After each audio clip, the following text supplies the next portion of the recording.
ఇది కొద్ది నిమిషాలు దేవుని వాక్యాన్ని ధ్యానం చేసుకుందాం, తర్వాత ప్రార్థన చేసుకుందాం. మనం చెప్పుకుంటూ ఉన్నాము మరియా ఎలిజబెత్ యొక్క సంవాదం. మరియా అంటే అర్థం ఏం చెప్పాను? హెచ్చైనా. ఎలిజబెత్ అంటే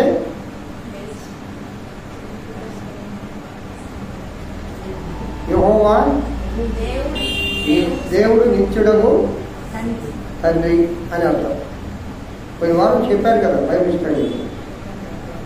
సరే, ఎంతమంది మరియమ్మలు ఉన్నారు? 5. Very good. ఒకరు యేసుక్రీస్తు తల్లి అయిన మరియా. 2 వారు ఎవరు? మగ్దలేనే మరియా. 3వ వారు ఎవరంటే బేతనీయ మరియా. ఈ ముగ్గురు మనకు బాగా నోటెడ్, అవునా కదా? బేతనీయ మరియా అంటే ఎవరు? లాజరు అక్కమ్మ. ఈ ముగ్గురు చాలా బాగా మనకి నోటెడ్. తర్వాత యాకోబు తల్లి అయిన మరియా.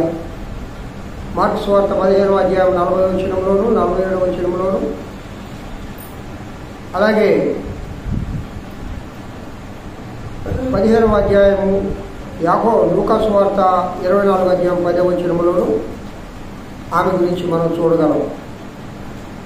తర్వాత మార్కు తల్లి అయిన మరియా అంటే బర్నబా యొక్క సహోదరేమో. బర్నబా యొక్క సహోదరి.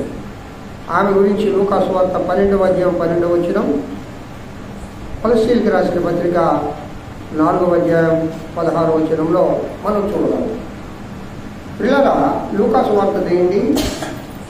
లూకా సువార్త 1వ అధ్యాయంలో తల్లి అయిన మరియా ఎలిజబెత్ దగ్గరకు పోవడం, ఆమెను కలవడం, వాళ్ళిద్దరి యొక్క సంభాషణ, వాళ్ళిద్దరి యొక్క ప్రార్థన, వాళ్ళిద్దరూ కలిసినప్పుడు జరిగిన ఆశ్చర్య కార్యములు, ఇదేమో ఆత్మదేవుడు మనతో మాట్లాడేది. లూకా సువార్త 1వ అధ్యాయము చదవండమ్మా. ఆ దినముల యందు యూదా ప్రదేశములోని కొండ సీమలోనున్న ఒక ఊరికి త్వరగా వెళ్ళి జకర్యా ఇంటిలో ప్రవేశించి ఎలిజబెతుకు వందనము చేసెను. జకర్యా ఇంటిలో ప్రవేశించి ఎలిజబెతుకు వందనము చేసెను.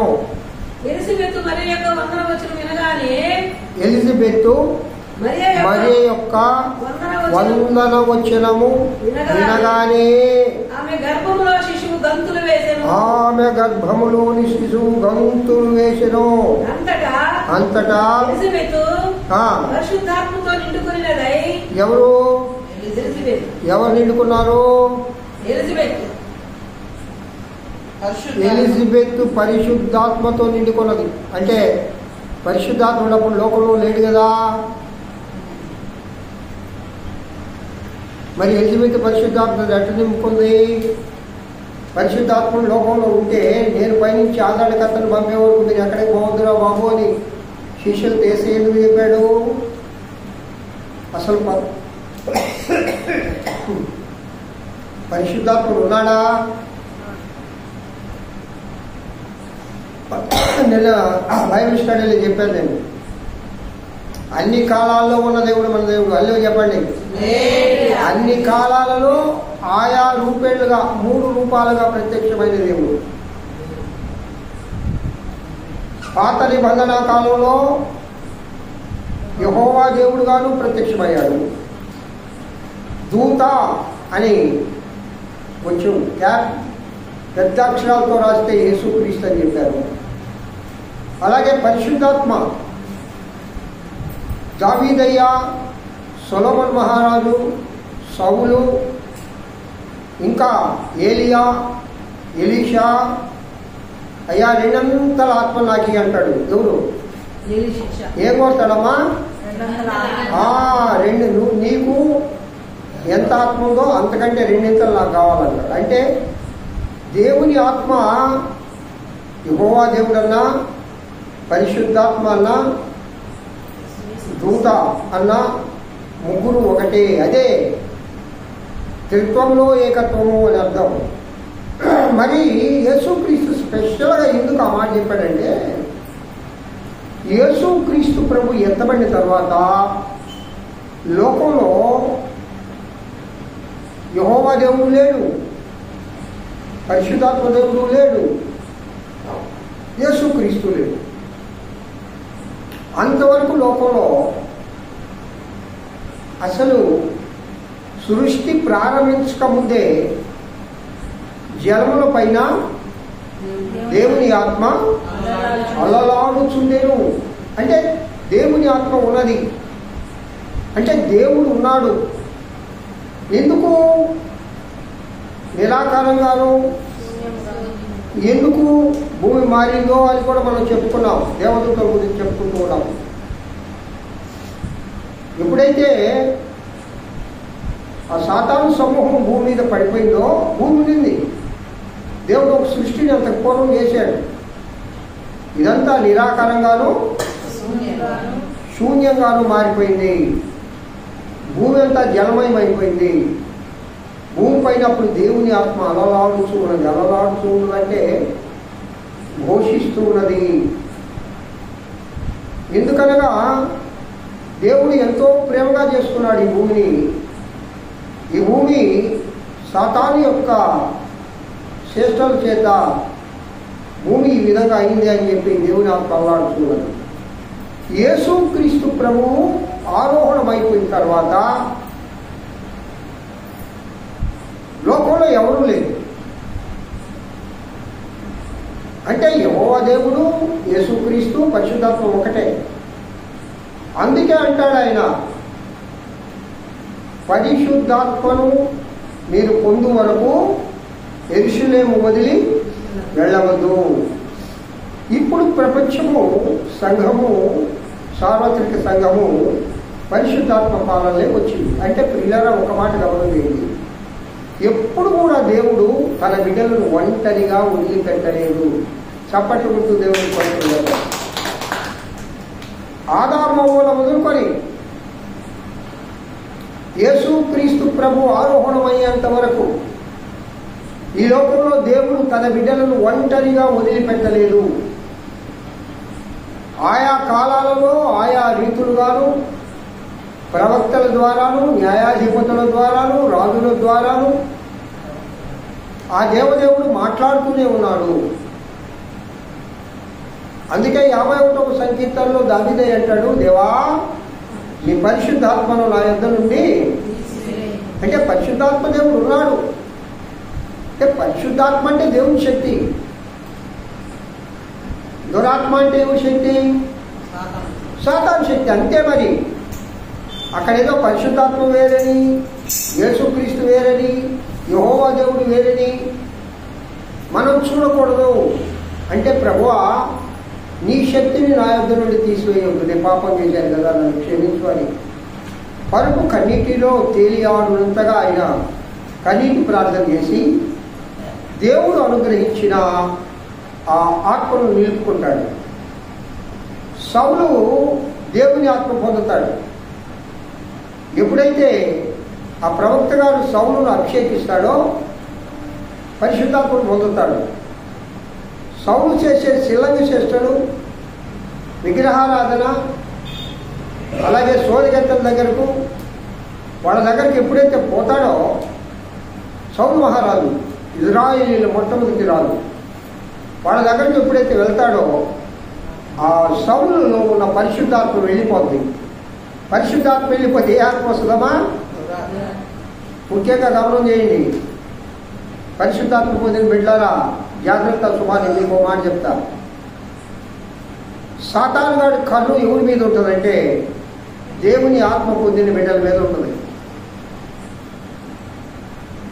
ఎప్పుడైతే దేవుని ఆత్మలో నువ్వు బలహీనమై, ఎప్పుడైతే దేవుని ఆత్మను వినియోగించుకోకుండా, ఎప్పుడైతే ఆత్మానుసారంగా నడవకుండా, ఎప్పుడైతే లోక సంబంధంగా నువ్వు జీవిస్తావో సాతాను గాడు వెంటనే వచ్చి నీలో చేస్తాడు, లోకంలో మరి ఎవరిలో చేస్తాడు. ఎందుకంటే ఈ బిడ్డల్లో ఇప్పటి వరకు దేవుని ఆత్మ ఉంది, ఇక మరలా దేవుని ఆత్మ రాకూడదు. అంతకంటే ఎక్కువ కీడు నీ జీవితానికి సాతాను కూడా కలిగిస్తాడు. బాగా ఇల్లు ఊడ్చి శుభ్రం చేస్తే ఏం చేస్తుందంటే దురాత్మ ఒక్కరితను కాదు, తనతో పాటు మరి 7 తీసుకొచ్చి పెడతాను. అంటే ఇల్లు ఊడ్చి శుభ్రం చేసేవాటి అర్థమైంది, ఏ పరిశుద్ధాత్మ లేకుండా ఊడ్చి శుభ్రం చేసావంటే 7 రుచి పడతారు. ఒకటే గమనం చేయండి,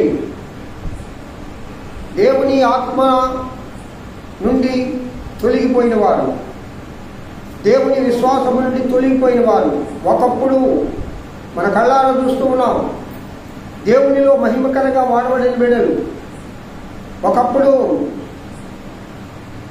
దేవుని మాటగా ఆయన నోట దేవుడు వినిపించి అభిషేకం ఇచ్చి లోకంలోనే దేవుని బిడ్డగా ప్రఖ్యాతి కాంచిన అనేక మంది బిడ్డలు పరిశుద్ధాత్మను పోగొట్టుకున్న తర్వాత వాళ్ళకి జరిగే కీడు అంతా ఇంత కాదు, వారు సాతాను బిడ్డలైపోయి చివరికి దేవుని నామానికి తన జీవితాలు కూడా, వాళ్ళ జీవితాలు కూడా పాడైపోతాయి. ఒక అమ్మ ఉందంట, ఒక అమ్మ పశ్చిమ గోదావరి జిల్లాలోనూ తూర్పుగోదావరి జిల్లాలోనూ ఒక అమ్మ ఉంది. ఆ అమ్మ నాకు 40 లక్షలు ఇస్తే ఏసై చూపిస్తానని చెప్తాను. అది కూడా నన్ను ఆ అమ్మ దగ్గరికి పోతున్నాను. ఇంకొక అమ్మ ఉంది, నేనే యేసుక్రీస్తునని యూట్యూబ్లో వెలసి హైదరాబాద్లో ఒక తల్లి. ఏంటంటే వీళ్ళందరూ అంటే పిల్లలు ఒక మాట చెప్తానండి, ఒకప్పుడు వాళ్ళు విశ్వాసులే, ఒకప్పుడు వాళ్ళు దేవుని భయభక్తులు కలిగిన వారే, ఒకప్పుడు దేవునిలో వాడబడిన వారే, ఒకప్పుడు దేవుని మహిమార్థమై బ్రతికిన వాడే. ఎప్పుడైతే దేవుని ఆత్మను పక్కన పెట్టి స్వకీయమైన శరీర ఆత్మను, శరీరాత్మ అంటే ఏంటి? సాతానాత్మ అని అర్థం. శరీర ఆత్మ అనగానే సాతానాత్మ. సాతానాత్మను తీసుకొచ్చేయండి, హృదయంలో నింపుకుంటారో వెలుగుదూత వేషం వేసుకొని నేనే క్రీస్తుని అంటారు, యేసుక్రీస్తుని నేను చూపిస్తానంటారు, చివరికి మీరు నా కాళ్ళకు మొక్కండి అంటారు, చివరికి యేసయ్య నామాన్ని చాలా అవమానం పాలు చేస్తారు, చివరికి వాళ్ళు కూడా పాడైపోతారు. జాగ్రత్త సుమా. అందుకే అంటాడు అపోస్తలుడైన పౌలు గారు, మీకు కలిగిన విశ్వాసమును భయముతోనూ, అంటే అర్థమేంటి?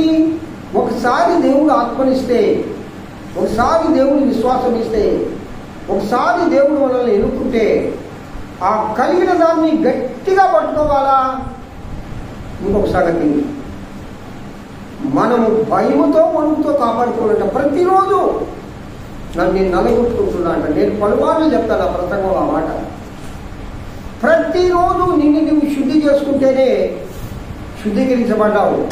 శుద్ధీకరణ కూటాలు అని పెడతారు. అమ్మా ఎప్పుడు పెడతారంటే, అసలు ప్రపంచంలో అయితే మనం కూడా పెట్టుకుంటే బాగుండేమో అనిపిస్తుంది. ఈ సంవత్సరం 3 దినాలు ఉపవాస కోరికలు, 31వ తేదీ రాత్రే కాదు, 29, 30, 31 3 దినాలు ఉపవాస కోరికలు పెట్టి ఏమో వాళ్ళు 3 దినాలు ఉపవాసం ఉంటారు. 31వ తేదీ రాత్రి 12 గంటల వరకు ఉండి అక్కడ అందరూ ప్రయోగం చేస్తారు. హలో చెప్పండి ఒకసారి. మేము తిమ్మారెడ్డిపల్లిలో పనిచేసేటప్పుడు కలిగిరికి వెళ్ళేవాళ్ళం. 31వ తేదీ రాత్రి 3 దినాలు ఉపవాస కోరికల్లో పాల్గొనేవాళ్ళం. పెంతెకోస్తు మిషన్ అంటే అప్పుడు సిలో పెంతెకోస్తు మిషన్ ఉంది. ఆ బ్రదర్స్ సిస్టర్స్ ఎంత చక్కగా నడిపించేవాడు శుద్ధీకరణ కోరికలు. అలాగే రాజమండ్రిలో కూడా మేము వెళ్ళడం జరిగింది. అనుభవాలు కూడా నడుస్తూ ఉంటే పిల్లరా, అది ఎంత ఆత్మకు శక్తి, ఆత్మకు బలం. నిజంగా నూతన సంవత్సరాన్ని మనము ఆ అనుభవాల్లో అడుగు పెడితే ఎంత బాగుంటుంది. కాబట్టి మనం కూడా ఆ ప్రయత్నం చేస్తే పోలేదా? ఆ ప్రయత్నంలో మనం కూడా కొనసాగితే పోలేదు. వచ్చినంత మందే నాకు చాలా సంతోషం. మన 4-5 చాలమ్మా, సగంలో అందరూ రాలేరు అని వాళ్ళని మనం అనుకోవడం. ప్రార్థన చేయాలా? ఈ 4-5 నీ దేవుడు వాడుకుంటే వీళ్ళని 100 మందిగా దేవుడు చేస్తాడు. హల్లెలూయా చెప్పండి ఒకసారి. హల్లెలూయా. ఎందుకు ఆ విధంగా పోయిన మన డైవర్షన్ అయిందంటే ఇక్కడ ఎలిజబెత్ అమ్మ పరిశుద్ధాత్మతో నిండినది. అక్కడ ఇంకా మరియమ్మని దాదాపుగా కొన్ని వచనాలు ఆ యొక్క 1వ అధ్యాయంలో ఎన్ని వచనాలు ఉన్నాయి? 60 వచనాలు ఉన్నాయా? 80 వచనాలు. దాదాపుగా ఎన్నో వచనం నుంచి స్టార్ట్ చేసామమ్మా? 42 నుండి, అంటే 40 వచనాలు వాళ్ళిద్దరు సంభాషణ ఉంటుంది. ఎక్కడిదండి? ఎక్కడిది ఈ మాటలు? ఎక్కడి నుంచి వచ్చాయి? జకర్యా ప్రవక్త కావచ్చు, జకర్యా యాజకుడు కావచ్చు, జకర్యా భార్య అయిన ఎలిజబెత్ కూడా యాజకురాలే. హల్లెలూయా చెప్పండి. హల్లెలూయా. అంటే అర్థమైంది, పాస్టర్ గారి భార్య ఎట్లుండాలా?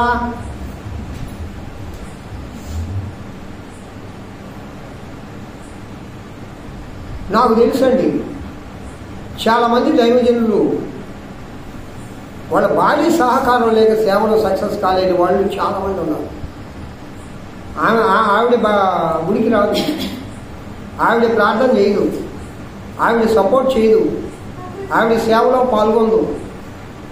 కళ్ళారా ఇప్పటికీ నాకు తెలుసు, ఇప్పటికీ నెల్లూరులో ఉన్నారు. ఏంటి బ్రదర్ సిస్టర్ అంటే రాదన్నా.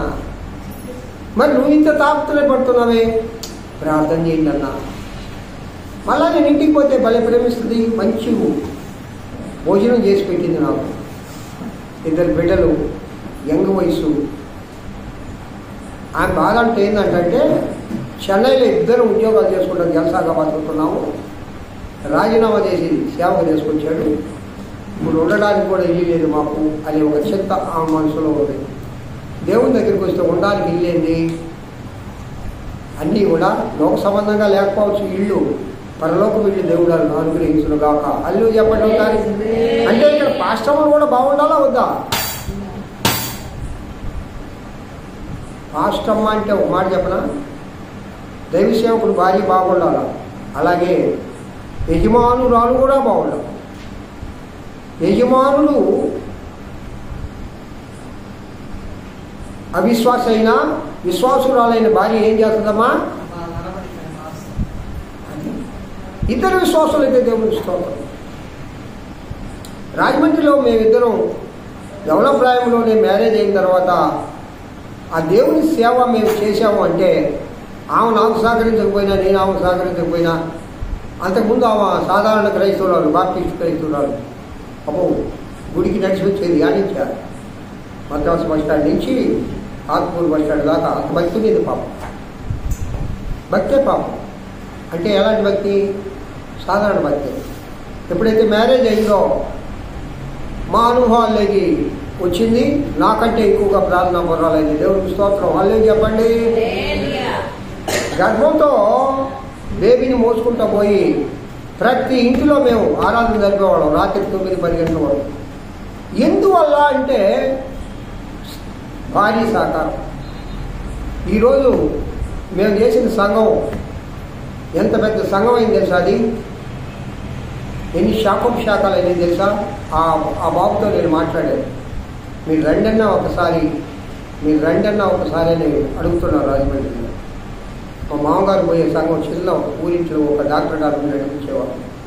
అక్కడ దేవుడు మహిమకరంగా వాడుకున్నాడు. అట్లా నన్ను వాడుకోవడానికి సపోర్ట్గా భార్య ఉంటేనే కదా. ఇక్కడ ఎలిజబెత్ అమ్మ చూస్తే నాకు అదే జ్ఞాపకం వస్తుంది. పరిశుద్ధాత్మతో నిండింది. ఎలిజబెత్ అమ్మ కూడా ఎన్ని సంవత్సరాలు ఇప్పుడు తల్లి అయిందమ్మా? ఎన్ని సంవత్సరాలు వాళ్ళకి? బహు వృద్ధులు అంటే సంతానము కలగడానికి ఆమె శరీరం సహకరించినంత వృద్ధురాలైపోయింది. శారమలాగా సిగ్గుపడి లోపలే ఉంటుందంట, బయటకు వచ్చేది లేదంట. ఈ వయసులో ఏంది? ఈ వయసులో ఆయన నోటి మాట మాట్లాడలేదు. జకరియా గారు అనుమానం చెప్పండి. రాసి రాసి రాసి చెప్తాడు, సైకిల్ చేస్తాడు. పరిశుద్ధాత్మ పొందింది కాబట్టి దేవుని కృప పొందితివి అంటాడు మరియమ్మని. ఇంకో మాట ఏమంటాడమ్మా? దయాప్రాప్తురాలా. 2 దేవుని దగ్గర నుంచి మరియమ్మ పొందిన బిరుదులు పోయిన వారం చెప్పాను నేను. 2 బిరుదులు పొందింది. అలాగే ఎలిజబెత్ అమ్మను కూడా ఆ దూత చెప్పద్దు, నువ్వు వెళ్ళు, నీ బంధువురాలని ఎలిజబెత్ అమ్మ అక్కడ ఉంది. ఏమండి అక్కడ చదివినప్పుడు త్వరగా వెళ్ళేనుందా? పోవచ్చులే, ఏ పోదోలే, ఎల్లుండి పోదోలే, ఇప్పుడు 7 గంటలకే కదా ఆరాధన, 7:30 పోదోలే, ఏమిల్లే అనుకోలా. త్వరగా అంటే అర్థం ఏంటి చెప్పడమా? దేవుని చిత్తమును వెంటనే నెరవేర్చాలి. మనకు కూడా దేవుడు అనేక మార్లు మాట్లాడాడు మనతో కూడా. మనం ఏం చేస్తామంటే వాటిని కొంచెం పోస్ట్ పోన్ చేస్తాం. ఇప్పుడే ఏమి లేదు, ఇప్పుడే ఏమి లేదు. కానీ ఇక్కడ మరియమ్మ త్వరగా వెళ్ళింది అంటే దేవుని చిత్తాన్ని వెంటనే అంగీకరించి అమలు పరిచింది. మనం కూడా అంగీకరిస్తాం. దేవుడు మాట్లాడుతున్నాడు నాతో, దేవుడిని పని చేయమంటున్నాడు. కానీ చెయ్యవే, ఆత్మని గద్దిస్తా ఉంటుందే. ఏమా గంట సేపు ప్రార్థన చేసుకుంటాం అనుకున్నావు కదా ఊళ్ళో, ఎందుకు చేయలేదు అని ఆత్మ గద్దిస్తూ ఉంటాం. పక్క దాన్ని దోచేస్తూ ఉంటాం. ఏమా ఈ దినం బైబిల్ చదవాలా, రోజు బైబిల్ చదువుతాం అనుకున్నావు కదా, నీ మనసు నీకే చెప్తా ఉంటుంది. కానీ దాన్ని మనం ఏం చేస్తాం? పక్క పక్క లోక సంబంధమైన వాటికి ఇది ఈ పని అంతా చేసే సాతాను గాడు. కానీ మరియమ్మ సాతాను ఇక్కడ లోపడలే.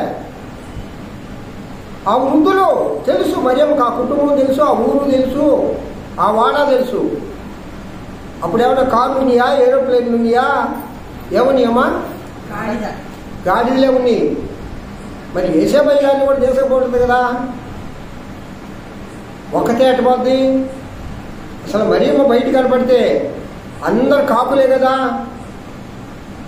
కాపులు కాపులు కావు కావు కావు కావు. ఒక చిన్న పొరపాటు కనపడకూడదండి ఒక మనిషిలో. నిజంగా ఎన్ని కాపులు గుమికొడతాయంటే ఏదైతే చూపించేవాళ్ళు ఎక్కువ మంది కదా. అయినా కూడా దేవుని చిత్తాన్ని నెరవేర్చాలని అక్కడ ఏసేపై చెప్పలేదు. కానీ ఏసేపై లేకుండా మరియమ్మ ఒక్కటే ధైర్యంగా పోలేదు. అయ్యా దేవుని గురించి చెప్పింది. అదిగో మన బంధువులు ఉన్నారు కదా, వారు జకరియా యాజకుడు, యాజక వంశానికి చెందిన వాడు, లేవీలు. కాబట్టి ఆ ఎలిజబెత్ అమ్మ గర్భవతి అయిందట. మనం పోయి చూడాలి. అమ్మ అంటే ఎంత గొప్ప దంపతులు దేవుడు ఎన్నుకున్నాడండి. అల్లెలు చెప్పండి. ఏసేపు గుణశీలుడు, ఏసేపు దేవుని ఎందుకు భయభక్తులు కలిగిన వాడు. ఏసేపు ఒక మనిషి మీద వెంటనే నిందలు వేసే మనస్తత్వం ఏసేపుకు లేదు. ఉంటే అసలు మరియమ్మని ఎన్నుకునేవాడు కాదు. దేవుని దూత స్వప్నమందు కనబడి చెప్పగానే ఆమెను చేర్చుకొనెను అని రాయబడింది. అల్లో చెప్పండి ఒకసారి. ఆమెను చేర్చుకొనెను. ఇద్దరు కలిసి పాపం ఎన్ని రోజులు నడిచారో ఏమో. ఇక్కడ కానీ చూస్తే హిస్టరీలో ఎన్ని కిలోమీటర్లు ఆ గ్రామంలో కూడా తెలుస్తుంది. కాబట్టి అన్ని కిలోమీటర్లు నడిచి వెళ్ళి ఆమెను చూడగానే ఏమా మరియమ్మ తల్లిని చూడగానే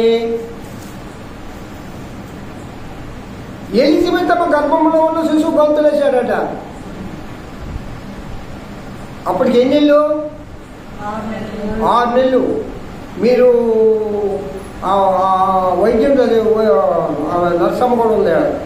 6 నెలల శిశువు గర్భంలో ఏ స్థాయిలో ఉంటుందో మనకు తెలుసు. అప్పుడు అవయవాలన్నీ ఏర్పడవు, పిండంగానే ఉంటారు. కొంచెం కొంచెం ఏర్పడుతుంటాయి, సంపూర్ణంగా ఏర్పడవు.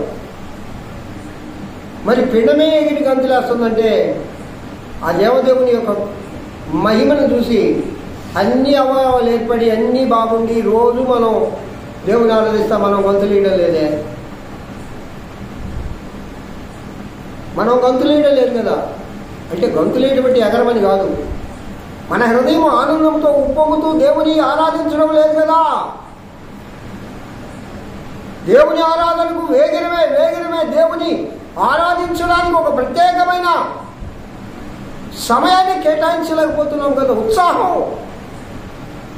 ఏమండి, నా ప్రభు తల్లిని నేను చూచుట నాకెంత, ఆహా ఎంత గొప్ప మాటలు మాట. చదువు తల్లి నుంచి ఇక్కడ మరియమ్మలో ఉన్న గుణగణాలు చూడండి. స్త్రీలలో నీవు ఆశీర్వదించబడిన దానము, నీ గర్భఫలము ఆశీర్వదించబడును. నా ప్రభువు తల్లి నా యొద్దకు వచ్చుట నాకెలాగు ప్రాప్తించెను. హల్లెలూయా. అంటే నాకెలాగ ఈ అదృష్టం ప్రాప్తించింది. నా ప్రభువు తల్లి అంటే మరియమ్మ అన్న ముందు చెప్పిందమ్మా ఎలిజబెతమ్మతో ఈ విధంగా గబ్రియల్ దూతతో చెప్పింది, నాకు మ్యారేజ్ కాకపోయా ఎంగేజ్మెంట్గా అయింది, నా గర్భంలో యేసుక్రీస్తు పుడతాడట. ఈ సంభాషణలు వాళ్ళిద్దరి మధ్య జరిగినట్లుగా లేఖనాలలో లేదు. మరి ఎలిజబెత్ ఎట్లా గ్రహించిందమ్మా? పరిశుద్ధాత్మని ద్వారా. హల్లెలూయా చెప్పండి ఒకసారి. పరిశుద్ధాత్ముడు తెలిసిన విషయాలు చెప్పడం కాదు, ప్రవచనాలు చెప్తుంటాం మనం. నేను చాలా నమ్మతా ప్రవచనాలు, నా జీవితంలో నెరవేరే కాబట్టి. రాబో సంగతులు, తెలియని సంగతులు తెలియజేసేదే ప్రవచనం అంటే. ఏమండి, ఆత్మ పొందిన వారట పరిశుద్ధాత్మకు ఒక వరం ఉంది. అదేంటో తెలుసా? ఒక విశ్వాసిని చూడగానే వివేచన వరం అంటా ఉందండి. స్తోత్రం చెప్పండి. వివేచన వరం. వివేచన దేవుడు ఇచ్చేస్తాడు, పరిశుద్ధాత్మ దేవుడు. ఆ వ్యక్తి, ఆ సహోదరి, ఆ సహోదరుడు ఏ అవసరతలో ఉన్నారు, ఆ సహోదరుడు యొక్క హృదయాన్ని వివేచించడము ఆ వరం దేవుడు ఇస్తాడు. చాలామంది భక్తులకి వేల మందిలో కూర్చొని ఉంటే ప్రవచనం ద్వారా పేరు పెట్టి పిలుస్తారు చూడండి, అది వివేచన వరం. అక్కడెక్కడో ప్రార్థిస్తూ ఉంటే ఆ ప్రార్థనను దేవుడు ఈ భక్తుడి దగ్గరికి తీసుకొస్తాడు. కానీ చాలా మంది ఇక్కడ చెప్పకూడదు, రికార్డు అవుతుంది. స్తోత్రం. దేవుడు నన్ను క్షమించుకోక వాటిని చాలా విధాలుగా వాడుకుంటున్నాడు. దాన్ని తీసేయండి, వాడుకుంటుంది. దేవుడికి మహిమ. హల్లెలూయా చెప్దామా? హల్లెలూయా. వివేచన బలము కలిగిన శక్తి ఉంది ఎవరికి? ఎలిజబెత్ అమ్మకో. అందుకే అంటుంది, నా ప్రభువు తల్లి నా యొద్దకు వచ్చుట నాకు ఎలాగూ ప్రాప్తించెను. ఇదిగో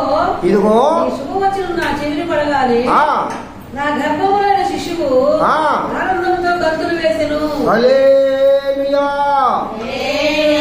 ఏమంటే నిజంగా మీకు అనుభవంలో లేదు కానీ ఒక సంతోషకరమైన శుభోచనం మన చెవికి వినపడగానే మన శరీరం అంతా కూడా పులకరించిపోతుంది. అవునా కదమ్మా?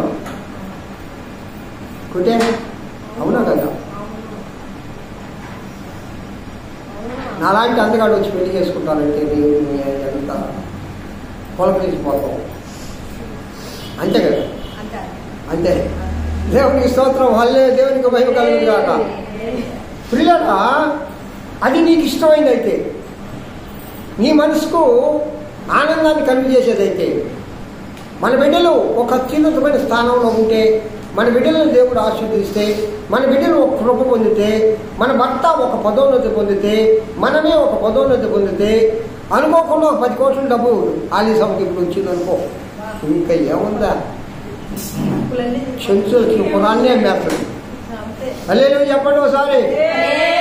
ఎంత పులకరించిపోద్దా ఒళ్ళు. ఎంత ఆనందమో, ఎంత గొంతులో. అసలు కాలు నిలబడదు, మనిషి నిలబడదు. అంటే ఇక్కడ ఎలిజబెత్ అమ్మ అనుభవపూర్వకంగా చెప్తుందమ్మా మాట. నా గర్భంలో శిశువు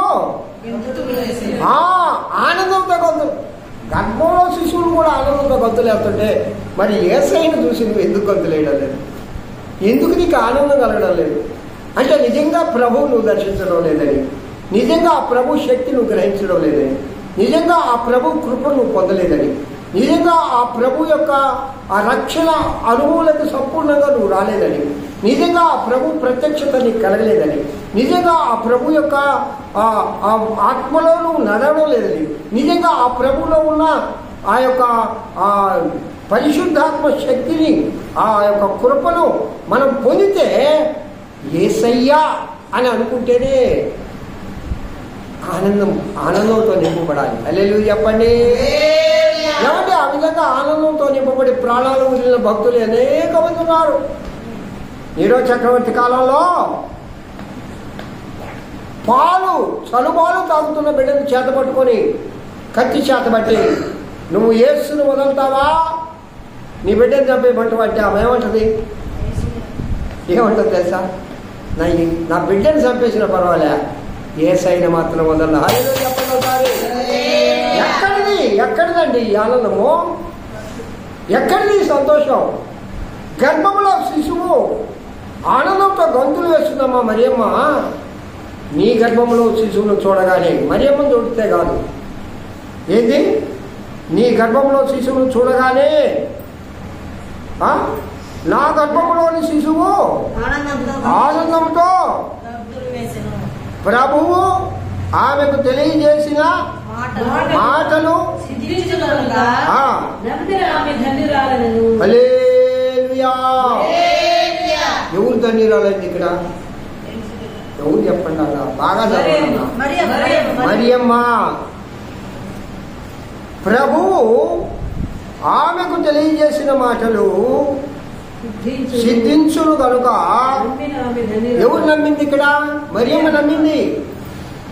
ఇప్పుడు మరియమ్మకి ఇంకా స్ట్రాంగ్ అయిన నమ్మకం, విశ్వాసం పిల్లలా. అందుకే అంటారు ప్రసంగాల కంటే సాక్ష్యాలు చాలా ప్రాముఖ్యమైనవి. ఒక వ్యక్తి సాక్ష్యం ఒక మనిషిని బలపరిచినట్లుగా ప్రసంగాలు బలపరచలేదు. కాబట్టి సాక్ష్యం అనేది చాలా ప్రాముఖ్యం. నేను యూట్యూబ్లో చూశాను, టైం అయిపోతా ఉంది, ఇంకో 5 నిమిషాలు ముగించారు. నేను యూట్యూబ్లో చూశాను, ఒక కిరాతకుడు అండి, అతనికి లేని దురలవాట్లు లేవు, చాలా భయంకరమైన దొంగ, చాలా భయంకరమైన లోక సంబంధమైన కార్యాలను చేయడంలో దిట్ట. అలాంటి వ్యక్తి యేసయ్య నమ్ముకొని ఈరోజు గొప్ప దైవ సేవ చేస్తా ఉన్నాడు. హల్లెలూయా చెప్పండి ఒకసారి. ఎక్కడిది ఆ సాక్ష్యం ఏంటి? అసలు ఆయన నిలబడి స్టేజీ మీద ఆ సాక్ష్యమే ఒక 3/4 గంటలు చెప్తే లక్షల మంది మారిపోతూ ఉన్నారు. ఇది ఆ ప్రవర్తనలో ఉండేవాళ్ళు. అయ్యా నాలాగా మీరు ఎప్పుడు తాగల, నాలాగా మీరు ఎప్పుడు దొంగతనాలు చేయలా, నాలాగా మీరు హత్యలు చేయలా, నాలాగా మీరు వ్యభిచారం చేయలా, నాలాగా మీరు దూష్యం పడలా, నేను పోయిన సార్లు మీరు జైలుకు పోలా, నేను అన్ని అవమానాలు లోకంలో ఉన్నదంతా అనుభవించా, కానీ నాకు అక్కడ ఆనందం లేదు. అగసాట్లు, కష్టాలు, కన్నీరు, దుఃఖము, వేదన, వీటిల్లో సాతాను నడిపించింది. నా చేత చెడు పనులు చేయించి నేను బాధపడుతూ ఉంటే సాతాను గారు నా పక్కన కూర్చొని నవ్వుతా ఉన్నాడు. మనకు కూడా అదేం చేస్తాడు సాతాను. ముందేమో మనం రంగంలోకి దెబ్బతాడు, తర్వాత వాడు పక్కన కూర్చొని మనం ఏడుస్తూ ఉంటే, మనం కన్నీరు కారుస్తూ ఉంటే, మనం చేసిన ప్రతిఫలం అనుభవిస్తూ ఉంటే వాడు ఏడుస్తాడు, వాడు నవ్వుతాడు. కానీ ఒక ఆయన ఉన్నాడు, నీకోసం కన్నీరు గార్చిన నా ప్రభువైన యేసుక్రీస్తు. హల్లెలూయా హల్లెలూయా హల్లెలూయా. నా బిడ్డ అనుకోని పరిస్థితులలో అయ్యో ఎంత దుఃఖంలో పడిపోయింది, ఎంత శాపంలో మునిగిపోయింది, ఎంత బాధలో మునిగిపోయింది. నా బిడ్డను ఇదిగో నేను పైకి లేపాలని ఒక కరుణ కలిగిన హస్తం నీ మీదకు వచ్చి నిన్ను పట్టుకొని పైకి లేపి నిలబడి నిన్ను బలపరుస్తుంది. హల్లెలూయా!